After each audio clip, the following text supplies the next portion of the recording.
How would you feel if you knew that every challenge, every triumph, every person you've ever loved or lost wasn't random? That you, before this life, chose all of it, your family, your soulmate, even the struggles you're facing right now. And here's the real kicker. There's a way to break free from it all. The cycle of reincarnation, or the wheel of life, is a system described in many spiritual and hermetic traditions. It represents the soul's journey through multiple lifetimes, with each incarnation offering opportunities for growth, learning, and resolving karmic imprints. Central to many esoteric teachings, this journey is part of a cosmic design for evolving consciousness and fulfilling divine will. Many traditions such as Hermetic, Hindu, Buddhist, and mystical Christian share key ideas about reincarnation, emphasizing free will balanced by karma. Karma connects the soul to specific lessons while preserving its choice to align with its spiritual goals. The physical world, seen as dualistic and dense in spiritual teachings, offers the soul a chance to grow and refine its divine nature. Driven by the call of the infinite, the soul enters the material realm to experience polarity, for example, light, dark, pleasure, pain, and gradually transcend illusions of the physical world. Free will and karma are central to the soul's journey. Hermetic philosophy describes the soul as a co-creator of its reality, shaped by karmic consequences from past lives. Karma educates rather than punishes, ensuring the soul experiences effects of its actions for growth and balance. Choosing an incarnation is a collaborative process involving the soul, spiritual guides, and cosmic intelligence. In the interlife or between lives state, the soul reviews past actions, assesses progress, and sets future goals.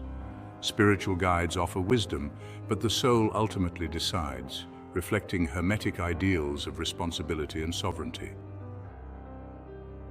Before you ever took your first breath, your soul was in a realm beyond time, beyond form, a place where choices are made, contracts are forged, and destinies are set in motion. Imagine standing before a vast council of ancient guides, reviewing every possible path your life could take. You didn't just pick a life. You chose your challenges, your greatest loves, even the people who would hurt you. Why?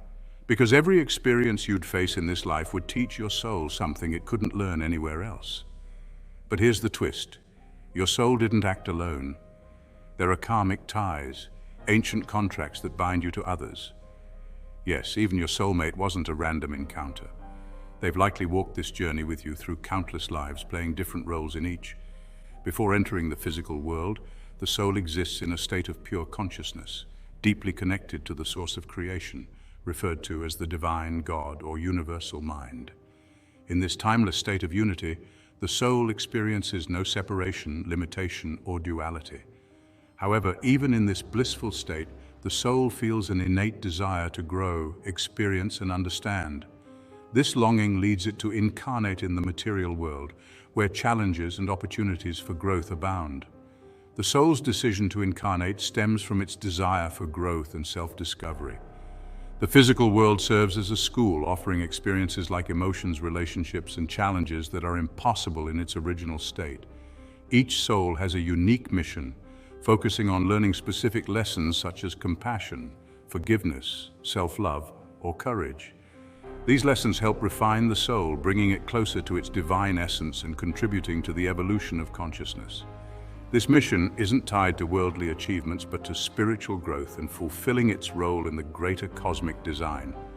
Before its first incarnation, the soul carefully selects the circumstances that align with its purpose and the lessons it needs to learn. The soul chooses physical traits, including genetic factors, abilities, and potential health challenges. These are not random, but tailored to the soul's growth. The family serves as a foundation for early experiences, providing both challenges and support to teach important lessons. For instance, a soul learning patience might choose a challenging family dynamic.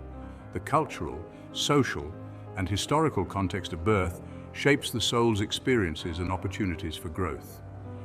The soul identifies individuals it will encounter in life, such as soulmates, mentors, or adversaries, who play crucial roles in its development. These choices form the soul's blueprint, and the first incarnation is foundational, focusing on survival and understanding the material world. Over time, the soul learns to balance physical and spiritual aspects. The physical world presents stark contrasts to the soul's original state. Upon incarnating, the soul experiences separation from its divine source, creating a sense of duality and isolation. This can lead to confusion, fear, or longing for divine connection, often described as homesickness for the divine. Additionally, the soul must adapt to physical limitations like time, space, and human emotions, which are essential for its growth and evolution. Even in its first incarnation, the soul is not alone. Spiritual guides, beings of light or higher consciousness, accompany the soul, offering wisdom and support. While these guides provide subtle encouragement and help navigate the physical realm, the soul retains free will and can choose to accept or ignore this guidance. The soul also maintains a deep connection to its divine origin, which manifests as intuition, dreams, or moments of clarity, reminding it of its higher purpose and mission. But here's where it gets even deeper. What happens after this life? How does your soul decide where to go next? And when, if ever, can you break free from this cycle entirely? But first, let's talk about the choices your soul makes after death. After the physical body dies, the soul transitions to the interlife or between lives realm, a state of pure consciousness beyond the limitations of the material world. In this state, the soul reflects on its previous life, reconnects with spiritual guides, and begins preparing for its next incarnation. This realm is not about reward or punishment, but serves as a space for learning, growth, and planning. One key aspect of this phase is the life review, where the soul examines its previous life from a broader, more detached perspective. The soul relives its actions, thoughts, and choices, experiencing their emotional impact on others. This process is educational, fostering a deeper understanding of the consequences of its actions. It helps the soul recognize areas where it grew and where lessons remain unfinished, setting the stage for future experiences. Karma plays a vital role in shaping the soul's journey. Far from being punitive, karma is about balance, teaching, and growth. Every action, thought, and emotion creates energetic ripples that eventually return to the soul. For example, a soul that caused harm might choose to experience a similar situation in its next life to develop empathy and understanding. Similarly, acts of kindness or generosity may result in positive opportunities and experiences in future lifetimes. The soul also forms soul contracts, agreements with other souls about relationships and dynamics in the next life. These contracts outline key relationships, such as family roles, romantic partnerships, or challenging connections, each designed to teach specific lessons. For instance, a soul might choose to be born to a particular family to learn patience or unconditional love. Two souls might plan to meet as romantic partners to explore trust and intimacy. Difficult relationships, such as with a rival or a challenging parent, could be planned to foster forgiveness or resilience. These contracts are flexible, allowing for adjustments based on the soul's free will and choices during life. Souls often incarnate with soul groups, clusters of closely connected souls that evolve together over many lifetimes. These groups provide mutual support and growth, with members appearing in various roles, like family, friends, mentors, or even adversaries, depending on the lessons needed. Some souls share particularly deep connections, such as soulmates, who help each other fulfill shared purposes, and twin flames, two halves of the same soul seeking balance and unity. After the life review and karmic assessment, the soul begins the creative and intentional process of designing its next incarnation. This involves several key decisions. The soul selects physical traits such as gender, appearance, and even potential health challenges, all tailored to support its mission and growth. The soul chooses a family dynamic that will provide the lessons or support it needs. For example, a nurturing family might help the soul develop self-worth, while a challenging family could foster resilience and strength. The soul selects broader factors such as its socioeconomic status, culture, and historical period, which shape the challenges and opportunities it will face. Some significant events, like meeting important people, facing life-changing challenges, or achieving milestones, are pre-planned to guide the soul's development. However, the soul retains flexibility to adapt to circumstances through its free will. While much of the next life is planned, the soul retains free will, which allows it to respond to life's events in unique ways. If a soul avoids a planned challenge, new opportunities may arise to ensure it learns the intended lesson. The universe continuously adjusts to support the soul's growth, offering creative ways to meet its spiritual goals. Once the planning is complete, the soul prepares for reincarnation.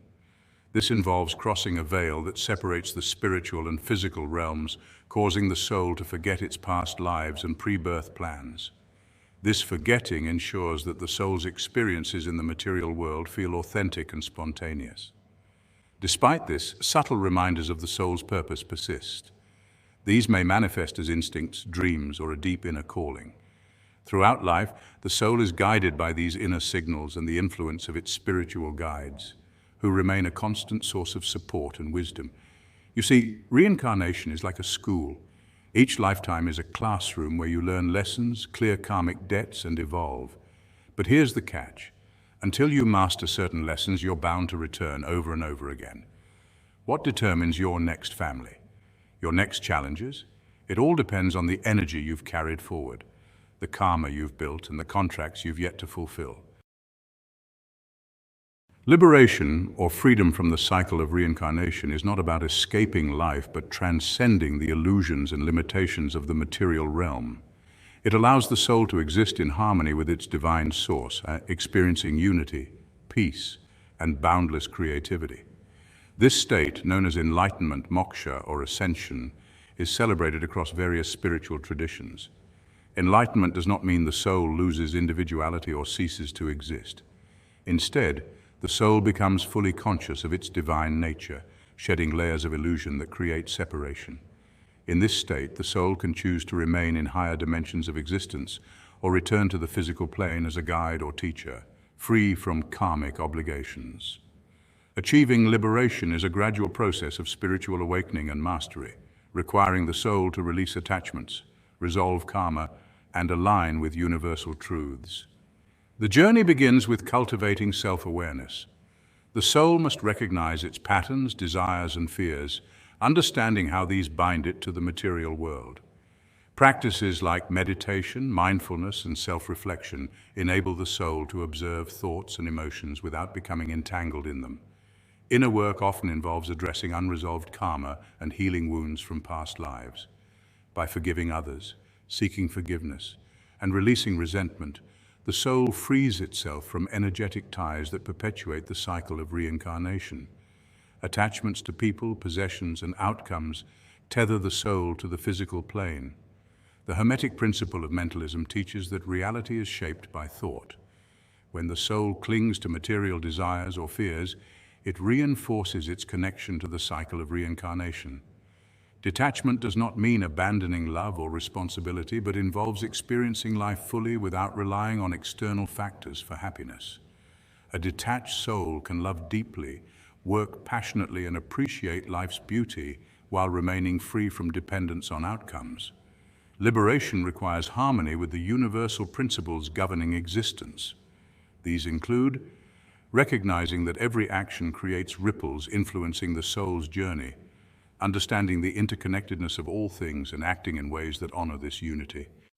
Raising one's vibrational frequency through thoughts, emotions, and actions that resonate with love, truth, and harmony. By living in alignment with these laws, the soul becomes a conscious co-creator with the divine, transcending physical limitations. The ultimate step toward liberation is the realization of the oneness of all existence. In the material world, the soul perceives itself as separate from others and the divine. Awakening unity consciousness dissolves this illusion, allowing the soul to experience its true nature as part of an infinite whole. This awakening often arises through deep spiritual practices such as meditation, prayer, or mystical experiences. It can also occur spontaneously, triggered by profound love, loss, or moments of insight. The soul reaches liberation when it has learned the lessons it sought from the material world. This milestone is not dictated by external forces, but by the soul's own readiness to transcend. Signs of a soul nearing liberation include a diminished attachment to material success or failure, and a profound sense of inner peace, regardless of external circumstances, and also an unwavering love and compassion for all beings, a longing to return to the divine source or selflessly serve others, At this point, the soul chooses its next step. Some souls ascend to higher dimensions, exploring and creating within more subtle realms. Others may choose to reincarnate, not out of necessity, but as enlightened guides or teachers to assist others on their paths. Throughout history, enlightened beings, such as Buddha, Jesus, and other spiritual masters, have chosen to reincarnate. Unlike ordinary souls, they return not due to karmic necessity, but to uplift humanity. These beings, often called bodhisattvas or avatars, serve as reminders of the soul's potential for liberation. Hermetic teachings describe these beings as embodying the highest principles of wisdom, love, and power. Acting as bridges between the physical and spiritual realms, they offer guidance, inspiration, and support to those still navigating the cycle of reincarnation. By observing and learning from these enlightened beings, souls can find both encouragement and a roadmap for their own journey toward liberation. If you're ready to dive deeper, join me as we explore these mysteries together. Hit that subscribe button now.